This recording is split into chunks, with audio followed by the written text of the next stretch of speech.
Sabemos que hay hambre, pero no pasa nada. Va a ser muy divertido este panel. And now we're going to switch to English. Even if you were hungry, now we have to make the effort of following this panel in English. But I know that other people from the Basque country do speak really perfect English and French and Basque and everything. So welcome to this panel. I'm really glad to be with these amazing speakers here because most of all, we're going to talk about impact investing. That we've been hearing from the guys before that they were excellent, that there's a very strong business case to doing investment, to investing in entrepreneurs, in technological entrepreneurs. But now we are talking like, why don't we invest in those entrepreneurs that they do not only have very strong business models, but they also solving environmental and social problems. So these are the good ladies and guys in the room, so I'm going to ask them a few questions because it's very interesting because we have a very nice representation of the impact investing spectrum because we have Ollane from BBK, from the Fundación BBK, which means how a non-for-profit, a corporate foundation is supporting impact investing. Then we have Zoe Peering from a VC, an impact investing VC, Ananda, which she's coming all the way from the UK. And she's going to share a little bit more about Ananda. And then we have David coming from Danone Communities, the yogurt company that you all know. Why Danone has an impact investing fund. So that's going to be my first question.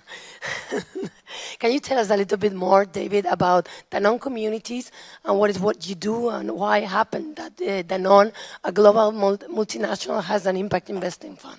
Sure. Thank you for the question. Does it work? Yeah. So why did Danone create a social impact fund, Danone Communities? It all started with a conviction from our top management since decades, actually 50 years ago, that on the long term, social and business go hand in hand. So that you cannot have a sustainable business if you don't care about social impact, and you cannot have a social impact if you don't, without a sustainable business model. And so 50 years ago, our former CEO, Antoine Riboud, declared Danone's dual project, which is about it, insisting on the importance of having at the same time economic and social aspects, looking at both at the same time. And then later on, his son, the next CEO, Franck Riboud, set Danone's mission, which is still our mission, a bit more than almost 20 years ago, which is to bring health through food to as many people as possible. And so he declared this mission, and a few years later, he met with Professor Yunus, a Peace Nobel Prize who invented microfinance. And together, they had this idea to, why would not Danone create a social impact fund to support social businesses and to prove that business mechanism can be a good way to solve social issues. So it is how it was created. One important point before I explain more what we are doing, the philosophy for me of social businesses, well, not for me, it's from Professor Yunus himself, is a charity dollar has only one life, a social business dollar can be reinvested over and over again. So en castellano sería, dale un pescado a un hombre, va a comer un día, enséñale a pescar y va a tener para comer para toda su vida. Now you have to say it in euskera. Eso no puedo, lo siento. So this is how it was created, and now quickly, what is Danone Communities Fund doing? So basically, we are a social impact investment fund focused on two sectors, access to safe drinking water and access to nutrition for vulnerable population. And so basically, we invest at early stage in social businesses, and then we support them to grow their impact and to reach financial sustainability. We will come back to that. No, it's very interesting, David, because it shows how a corporate has a responsibility that goes beyond maximizing the benefit of shareholders. And if you have that view, you see that you need other type of investments or that type of mechanisms to not only promote your business, but also make a positive impact. And I was wondering a little bit, Ollane, about how from BBK and from the foundation, how is this interlinked with impact investing? Why you're seeking to develop or to achieve the SDGs through impact investing through the foundation? Okay, well, first of all, thank you, Marta, David, Zoe. For me, it's a pleasure. Can you hear me? Yeah? Okay, great. For me, it's a pleasure to be today here with you. Regarding your question, yes, well, I think on a global scale... ¿no? Vale. I think we can hear you, ma'am. I don't know the okay, audience. okay. Can you? Sorry. Now? Is it working? Hola? Use this one. Yeah? Desconéctalo y yo se lo paso. Vale. Okay, great. Thank you. So first of all, thank you guys for, it's an honor for me to share this event today with you. As I was saying, you know, on a global scale, as you said, the SDGs, the agenda we have set for us as a humanity, on the challenges we face, it has an annual deficit of $2 trillion. So the investment needed to achieve these goals, and it's a lack of $2 trillion every year. And impact economy, it's key to minding this gap, right? Concretely, well, I think impact economy, it's the only tool that can mobilize the talent and the financial, the capital needed to finance this gap. Actually, it's not me that says this. It's, for example, still Ronald Cohen, the considered father of impact investment. Says that this, no, right? So for us, that we are as a company compromised with contributing to achieving these SDGs, impact investment and fostering impact investment is key. At the same time, as you said, we are a banking foundation, right? And for us, it's also natural to locate, go for impact investment. Why? Because we are a company with more than 100 years history, and so we have been a savings bank traditionally, now a bank foundation, but it's true that we combine both the financial hat, the traditional financial hat, and also the philanthropy hat. We have always had this philanthropy action in our region. And so for us, impact investment is like a combination of the best of both hats, right? It's like we can give philanthropy a more measurable, long-term vision, and we can also apply the best knowledge of finance into this philanthropy area. So, thank you, Yanni. As you see, it's something in between philanthropy and investment, and it makes sense for a financial bank and a foundation to make that path. Now I wanted to ask Zoe, because Zoe, you're like Ananda, it's been one of the longest and most successful players of the European ecosystem. I wanted to share with the audience how can be of a VC and how it has been your track record and your journey during these 15 years. Yeah, 15 years. And first of all, I'd like to say it's probably me that everyone's having to switch to English, but I must say I'm really European. I'm very sad that I have to get that stamp in my passport every time I go in and out still, and it pains me. I work with Germans, and I'm married to an Italian, and my happy place is Spain. So I'm very, very happy to be here today. You're more than welcome here. I've never been to this city We before. can give you the residency of Spain. Yeah, please, bring it on. But to go back to Ananda, so Ananda's been around 15 years. We're halfway through our 4th fund, and we'll go into fundraising for our 5th fund very soon. They invested in my company at the beginning of the 2nd fund. So back in 2010, I was them outside. That's what I was doing. It was just a couple of us, and I was there with my iPad. The iPad was brand new at that point, selling an app, an assistive technology app that helped people with learning disabilities to communicate. So I built that over 7 years, then sold it, and then I joined as a venture partner. So I've done the full circle, basically, from one side to the other. And Ananda has evolved in the way that the impact investing community has evolved too.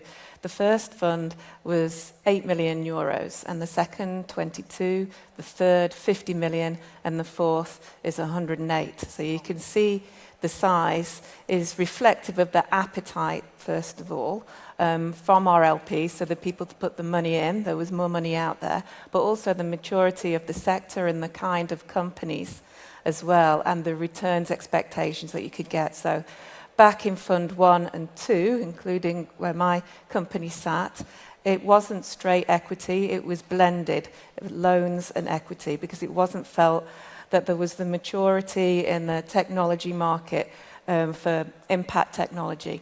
And then towards Fund 3, we started to see bursts in Fund 2, so this would be 2011 to 14, of technology really ramping up and starting to create much more, moving towards commercial returns. So our first fund returned a 2x, multiple on invested capital, which was above what we promised. It was very experimental at the time.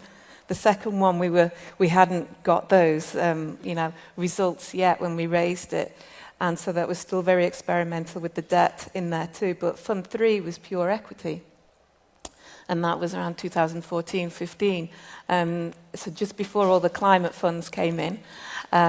But you were starting to see there was companies that you could invest in where you could get those 2 to 3x, which is moving towards the mainstream. And that's the kind of returns that we can do now. So yeah, we've been on, and I've been on quite some journey over those last 15 years. I think it's amazing because all these people have this mental masturbation and thinking that whenever you're investing in impact, it does not pay back. And that it's like you have to be always concessional. And it's not always that you have to be concessional with the interest and the exits that you bring into your investors. So it shows that it can be a very good investment in trying to bring a better world to all our legacy.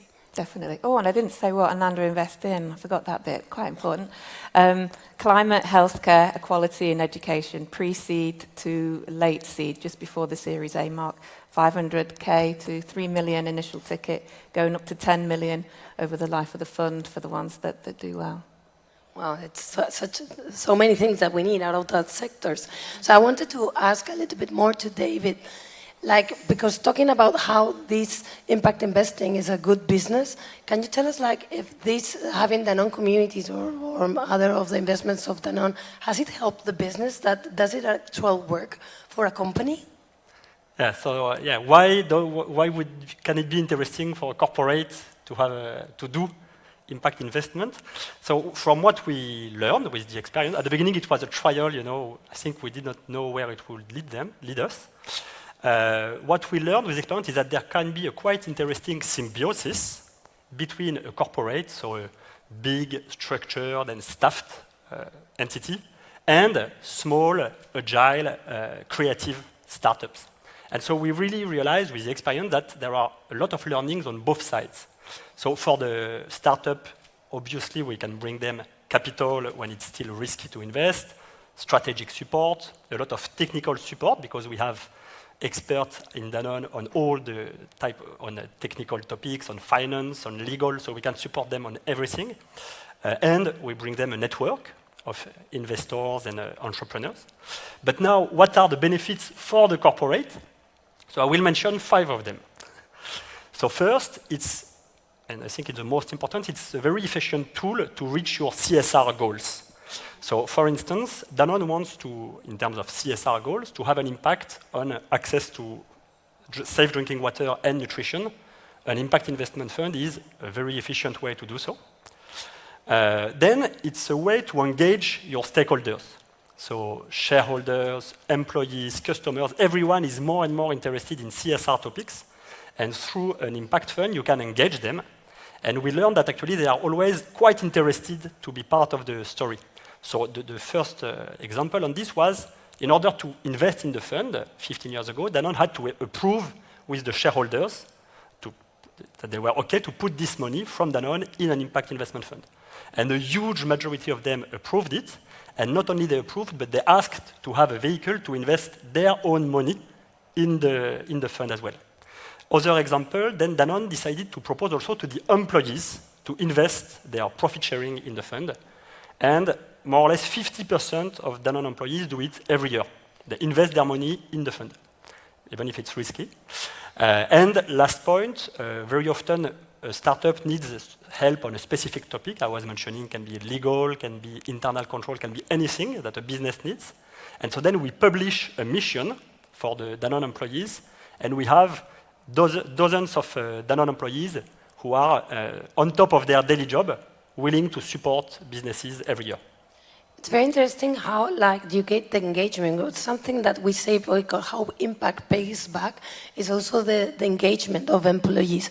And thinking on the support that you give to entrepreneurs, I was speaking with Oyane because you just not only offer funds to the social entrepreneurs or to social programs, because I believe that you also have this approach that is more 360 to work with social entrepreneurs. I was wondering how you are addressing this. Thank you. Yeah, I mean, and you know, it resonates a lot at what Zoe and David are talking about, because what we see is that, you know, we can help. Now is this working? Yeah, okay, right. They want to shut you up. Because yeah, what we have defined is this entrepreneur's journey, where we try to help social entrepreneurs since they have this idea, they have to work on this business model, MVP, and then go to acceleration programs where we help them to scale, to find new clients, to prove their business model. And so, and then we all do it with grants and donations to boost our. But it's, as you say, it's important that we don't only focus as a foundation on giving them this financing, but also in this capacity building around. And we also enter in this early stage time, because we saw that sometimes there is a gap, you know, in this market. Sometimes impact funds enter later, and we see this early stage pre-seed stage was not really covered, because I mean it's a very risky stage, of course, and so we saw the venture philanthropy, our approach could be a good way of helping in these early stages, right? So I think venture philanthropy, it's very natural for us. It helps us, right, giving them the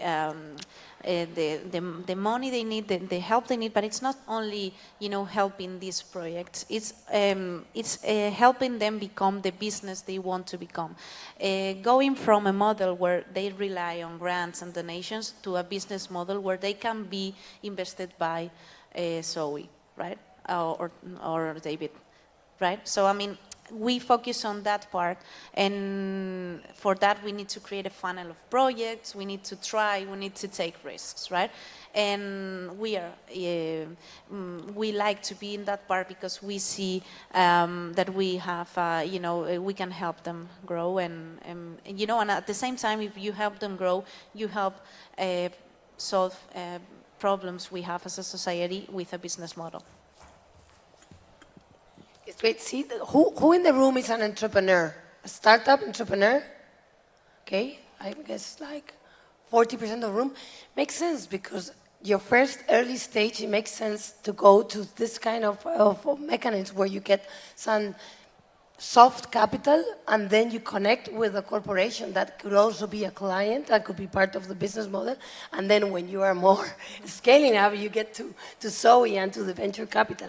And I was wondering, Zoe, that I can get the site for the social entrepreneurs to go to impact investing, but I usually get the questionings of other VCs saying like, well, but it's not as good as others. I was wondering, like, such a successful fund that had a very good performance, what have been your tricks, or what are your recommendations for VCs, impact on traditional VCs? What are those learnings that you can share with us? I mean, everyone talks about thinking big. Some of the investments that we've backed that have really took off have been industry changing, and we knew that right from the beginning. It wasn't always clear when the entrepreneur pitched to us, because it would be so early on, they'd be worth like, it's very pre-seed, seed, less than 5 million in valuation. But the potential, and it was about seeing that potential and putting the right people around them. And when other VCs just didn't see it. So, for example, today in TechCrunch, you will see there's a Series B from a German company called Aurora Tech, which is satellites around wildfire prevention. So nobody thought wildfire was going to be a thing 5 years ago. I think you know very well in Spain that it is. This wasn't seen as a VC-backable company. They got a 23 million euro contract from the Greek government over 3 years just this summer. That's just Greece. There's going to be a lot more. And then there's another one that I'm working on soon to close on Series B, is biodiversity data.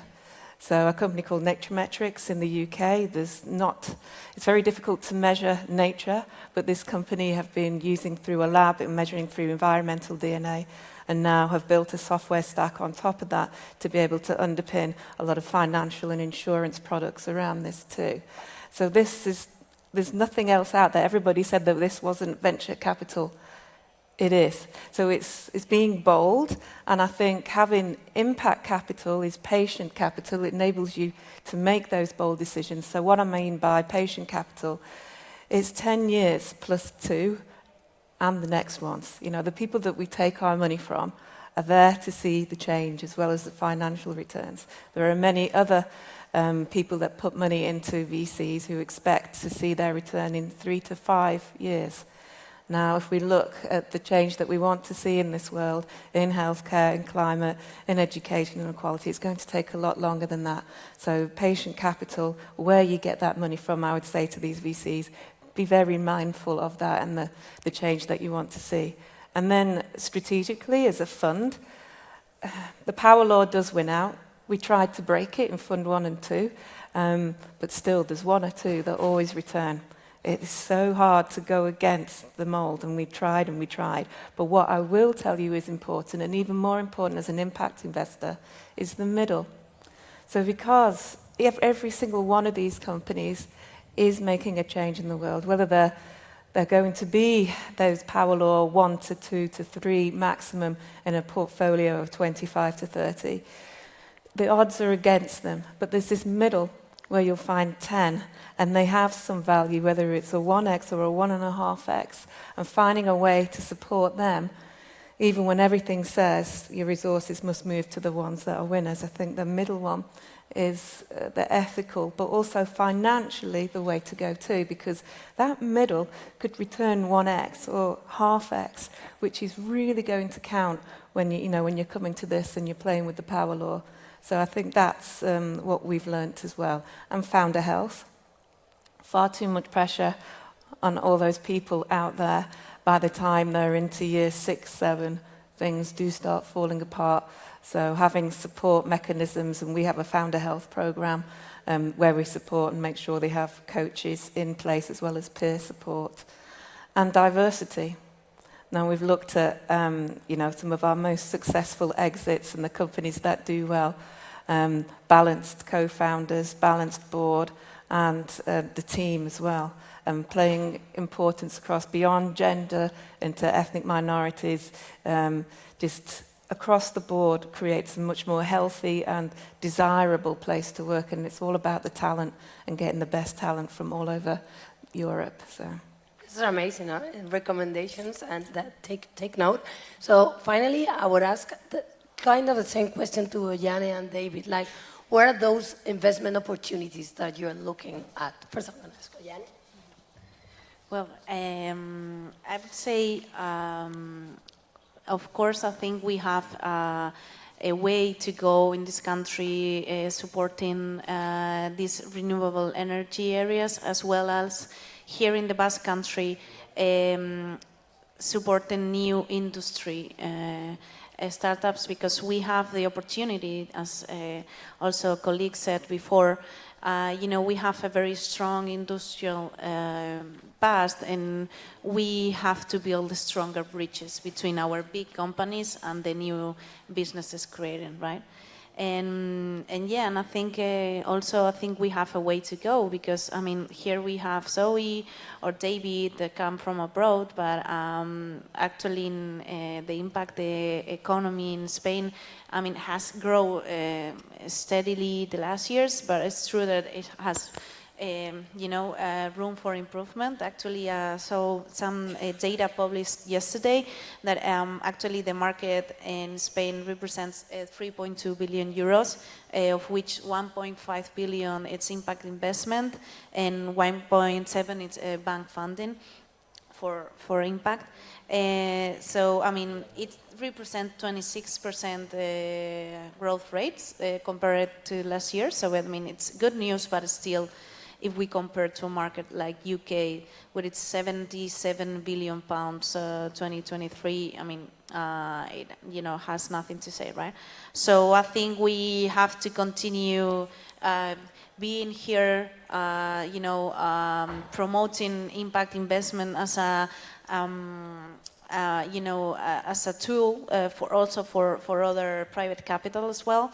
And for our part, we will be here, we will be fostering impact economy, we will support a lot of social entrepreneurs that you can find outside, we will support Impact Week that is happening in November in Bilbao. I mean, and for us, I mean, we truly believe in this, and I think we have way to go. Final words, David, just one word. What would be your opportunity in impact investing? So do it bigger, involving even more stakeholders. So our next step that we started is to create a new fund. So we did one recently on water access, inviting all profiles of investors to join us for access to safe drinking water. And so we are co-investing now with development banks, with NGOs, and with other corporates, specifically on these topics. So let's do it bigger. Bigger with more stakeholders. Dream bigger and embark everyone. Embark everyone, and let's collaborate. So thank you very much, Zoe, Oyane, and David. Big applause to these guys here. And now you can go to lunch. Thank you.